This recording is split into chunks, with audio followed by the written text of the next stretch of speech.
noches, el día de hoy les voy a hablar acerca de mi constructo sobre la personalidad. Para empezar les voy a hablar un poco de lo que es la personalidad, cuáles son sus teorías, entre otros. Para empezar tenemos a Hipócrates, que se dio en tiempos remotos antes de Cristo, en el año 460 y 357. Hipócrates establecía que las enfermedades se daban producto a los humores. Y a raíz de esto podemos sacar cuatro personalidades, que vendría a ser el sanguíneo, el colérico, flamético y melancólico. Gordon Allport define la personalidad como la organización dinámica, es decir, la personalidad nunca está en línea recta, siempre está en constantes cambios y desarrollos. Y esto es producto de los sistemas psicofísicos, que vendrían a ser como que las costumbres, historias, los objetivos de la persona, etc. Y debido a este sistema psicofísico y a esta organización dinámica, hace que el individuo pueda reaccionar de diferentes maneras ante diferentes situaciones. También tenemos tres tipos de rasgos de personalidad según Allport, que vendría a ser el rasgo cardinal, que caracteriza por completo lo que es la personalidad del individuo. Tenemos los rasgos centrales, que son tendencias características que describen la personalidad de cada individuo. Y por último tenemos los rasgos secundarios, que muestran de forma esporádica en algún momento o situación los rasgos de las personas. Y después tenemos a Eysen, que define la personalidad como una organización más o menos estable y duradera del carácter, temperamento, intelecto, físico de una persona, que determina su adaptación única al ambiente. Eysen nos habla de dos rasgos fundamentales. Uno es la expresión y el otro es la estabilidad emocional. En la expresión tenemos lo que es los rasgos introvertidos, las personas introvertidas y las personas extrovertidas. En la introvertida se da lo que es la imaginación intensa e inhibido en la expresión de sus impulsos. Y en el extrovertido tenemos a las personas emprendedoras, sociables, activos y expresivas. En lo que es la estabilidad emocional también tenemos estable e inestable. La combinación de estos dos, de la expresión y la estabilidad emocional, nos da como resultados dos rasgos secundarios dominantes, que vendría a ser, por ejemplo, si tenemos un inestable y introvertido al mismo tiempo, se genera una personalidad ansiosa. Si tenemos un rasgo estable y extrovertido, se genera una personalidad líder. Y si tenemos un rasgo estable e introvertido, se genera lo que es una personalidad cuidadosa. Después tenemos a Freud. Freud decía que la personalidad humana es producto de la lucha entre nuestros impulsos destructivos y la búsqueda de placer. También expuso 5 modelos para conceptualizar la personalidad, que vendrá a ser el topográfico, el dinámico, el económico, genético y estructural. Freud quería que estos 5 modelos formaran un esquema preciso para poder articular lo que es la personalidad en cada uno. Después tenemos lo que son los aspectos fundamentales, que les voy a hablar de 4, que vendría a ser lo que es el temperamento. Como todos sabemos, el temperamento es hereditario, es producido por los procesos fisiológicos y factores genéticos. Después tenemos lo que es el carácter. El carácter se determina de formas constantes y típicas en la forma de actuar de una persona. Después tenemos lo que es la inteligencia. Sabemos que cada persona se adapta a la realidad de una manera diferente. No todos nos adaptamos de la misma forma. Entonces la inteligencia es una forma de interactuar con el mundo, y también engloba las habilidades tales como el control de los impulsos, la autoconciencia, la motivación, el entusiasmo y la perseverancia, la empatía y la agilidad mental. Por lo tanto, ser inteligente es una forma de comportarse y actuar, de vivir, es decir, una forma de decir, es una forma de ser, es la forma de ser de cada uno. También tenemos lo que es el estatus y roles sociales. Todo individuo tiende a encuadrar su personalidad de acuerdo con la posición y el papel que desempeña en la sociedad. Por ejemplo, si tienes un puesto ejecutivo, la sociedad lo considera alguien importante y le exige un comportamiento diferente a lo que vendrá a ser, por ejemplo, una persona que es chofer o un albañil, por así decirlo. También después vamos a hablar un poco, ahora vamos a hablar un poco de lo que es las teorías de la personalidad. Hay diferentes teorías de la personalidad, pero yo les voy a hablar acerca de las teorías psicodinámicas. En estas teorías, en estas tenemos a muchos autores, como por ejemplo Adler, Jung, pero nosotros nos vamos a enfocar en Freud y sus técnicas psicoanalíticas, su teoría psicoanalítica. Freud decía que el inconsciente del humano es inteligente, es dinámico y tiene una lógica absolutamente diferente. Tiene una lógica absolutamente diferente a la lógica de la conciencia. El ello vendría a ser el inconsciente, que es aquel en lo cual no somos capaces de reconocernos. Es la parte más insensible y oscura de la personalidad. Después tenemos lo que es el yo, que su principal papel del yo es coordinar funciones e impulsos internos y tratar que los mismos puedan expresarse en el mundo exterior sin conflicto alguno. Después tenemos lo que es el superyo, que representa todas las restricciones morales y todos los impulsos hacia la perfección. Freud decía que el superyo hace su aparición en los individuos alrededor de los 5 años, cuando termina de elaborarse lo que es el complejo de Edipo. Después también nos habla acerca de lo que es las zonas erógenas. La primera vendría a ser la etapa oral, que es cuando el niño siente placer al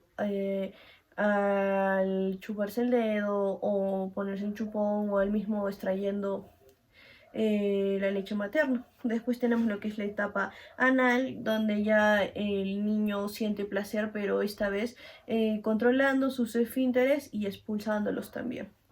Después tenemos lo que es la etapa genital. La etapa genital se encarga, ya es un poquito más profunda, se da en los niños, cuando ya los niños empiezan a explorar sus propios cuerpos, sus genitales, empiezan a hacer preguntas sobre el sexo, sobre de dónde provienen los niños, etc. Después también tenemos lo que es los mecanismos de defensa. Freud no realiza una distinción entre carácter y temperamento, tampoco define en sí lo que es la personalidad. Entonces también después tenemos los mecanismos de defensa que recordemos que el yo lidia con las exigencias de la realidad del ello y el superyo. Es como que el yo es lo que nos mantiene estables. Pero cuando la ansiedad llega a abrumarnos por completo es cuando salen a relucirse los mecanismos y es cuando el yo quiere defenderse por sí mismo. Entonces tenemos ejemplos como la negación, la represión, la sublimación, la proyección, entre otros, la forma proyectiva, entre otros. Después tenemos lo que es la clasificación tenemos la teoría entre la psiquiatría y el psicoanálisis. Y acá ya vendría a darse lo que es las personalidades del clúster A, clúster B y clúster C. En el clúster A encontramos lo que son las personalidades raras, extrañas, y en estas tendremos lo que es la paranoica, que la personalidad paranoica se da, por lo general son fríos y distantes. Después tenemos el esquizoide, que son tímidos, sus relaciones son poco estables, son por lo general muy inestables. Después tenemos la esquizotípica, que vendría a ser ideas extrañas, supersticiosas, son muy fantasiosas. Después tenemos lo que es el clúster B, que son las personalidades dramáticas o explosivas. Aquí tenemos lo que es el limítrofe, que es inestable. Los limítrofes es un tipo de personalidad inestable emocionalmente, explosivos, dramáticos, siempre tratan como que hacerse daño a sí mismos. Después también tenemos lo que es el tipo de personalidad narcisista. Como todos sabemos, los narcisistas tienen capacidades sobrevaloradas de sí mismos y tratan siempre con inferioridad a los demás. Después tenemos lo que es la personalidad histriónica, que es tener una excesiva atención del resto. Tienen capacidades sobrevaloradas, son muy exagerados en sus actitudes, siempre están tratando de llamar la atención. Un ejemplo claro de esto es, por ejemplo, ir a un velorio de una persona que no conoces y ponerte a llorar. Entonces, estás tratando de llamar la atención. Después tenemos lo que es la personalidad histérica. En este caso ya los individuos somatizan sus síntomas. Por ejemplo, si una persona tiene un excesivo estrés, puede llegar hasta desmayarse. Después tenemos lo que es el antisocial, que son personas que no tienen interés por relacionarse, no les importa mantener contacto social, etc. Y por último tenemos a lo que es el trastorno de personalidad psicopática. Estas personas carecen de culpa, no sienten culpa por nada que hayan hecho. Por ejemplo, si han asesinado a alguien, no sienten culpa alguna. También no les importan las consecuencias de sus actos, no les importa si asesinan a alguien y luego se van presos. Es como que a ellos no les interesa eso. Y por último tenemos el clúster C, que encontramos a lo que es las personas dependientes que necesitan sí o sí la aprobación o compañía de alguien, no pueden estar solos. Después tenemos las personas con trastorno obsesivo compulsivo, que son por lo general intolerantes al cambio y no pueden soportar el hecho de que no llevan el control de su vida. Después tenemos lo que son la personalidad evitativa, son sensibles a la crítica y al rechazo. Después tenemos lo que es la personalidad normal versus la patológica. En la personalidad normal, las personas son capaces de relacionarse con el entorno de una manera flexible y adaptativa. Pero si tienen una personalidad patológica, son inflexibles y poco adaptativos. Después tenemos también las percepciones características del individuo de sí mismos y del entorno son fundamentalmente constructivas. Y si una persona tiene su personalidad patológica, son autofrustrantes, se sabotean a sí mismos para no poder satisfacer lo que les produce placer o un deseo que tenga, una meta. Después, también los patrones de conducta manifiestan predominantes son promotores de salud. A lo que vendría a ser en una personalidad patológica, las personas siempre están dañando, expuestos al peligro, no les importa si tienen una enfermedad maligna, etc. Después, en mi proceso de elaboración de este constructo sobre la personalidad, la muestra que yo he utilizado son jóvenes estudiantes de la universidad, entre 13 mujeres y 7 varones. Eso vendría a ser una población de 20 personas, en un rango entre 17 y 24 años de edad. Para la selección de nuestra muestra es no probabilístico.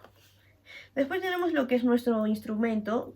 Se utilizó el test para medir personalidad con ítems en una escala tipo Likert, conformado por 4 factores que vendría a ser la personalidad narcisista, la personalidad depresiva, personalidad antisocial y personalidad evitativa. Ya les he hablado anteriormente sobre estas. Y el procedimiento, en la presente investigación, se procedió a crear el constructo de personalidad que constaba inicialmente con 30 ítems. Posteriormente estos fueron evaluados por un juez en los que se tomaba en cuenta los siguientes criterios: claridad, coherencia y relevancia. Se redujeron 10 ítems de los que había inicialmente, ya que no cumplían con el puntaje requerido para la quinta de Aiken. y seguidamente se corrigió y se aplicó a la población antes mencionada, los jóvenes universitarios, de manera anónima. No se pidieron sus nombres, ni solo se pidió la edad y el sexo. En conclusión, podemos decir que encontramos diferentes conceptos acerca de la personalidad, pero nos damos cuenta que como todo ser humano puede tener diferente tipo de personalidad, no todos somos iguales. El diferente tipo de personalidad es lo que nos hace ser únicos. Después también tenemos las teorías de la personalidad. En general manifiestan que el comportamiento es congruente a través del tiempo y las situaciones. Según esta perspectiva, una persona ansiosa tiende a ser ansiosa en una amplia gama de situaciones y continuará siendo ansiosa de un día a otro, de un año a otro. Este comportamiento constante ansioso es una prueba de la existencia de un rasgo de la personalidad subyacente a lo que es la ansiedad o una tendencia hacia ellos. Como bien hemos dicho, podría ser un rasgo si todavía no está definida la personalidad. Por último, en algunos aspectos se puede medir la personalidad mediante test proyectivos, etc. También podemos evaluar lo que es la inteligencia. Se puede medir la personalidad según la inteligencia de las personas. Es como que la inteligencia y la personalidad son parecidas. No se pueden cuantificar, no podemos verlo ni tocarlo, pero sabemos que están ahí, que están ahí, que no es como que no lo vemos, pero están ahí. Y por último, en los resultados que nos arrojó el SPSS sobre nuestro constructo de personalidad fue que los rasgos de personalidad más predominantes en los jóvenes estudiantes de la universidad fueron la personalidad depresiva, antisocial y evitativa. Bueno, eso sería todo. Espero que les haya gustado. Muchas gracias.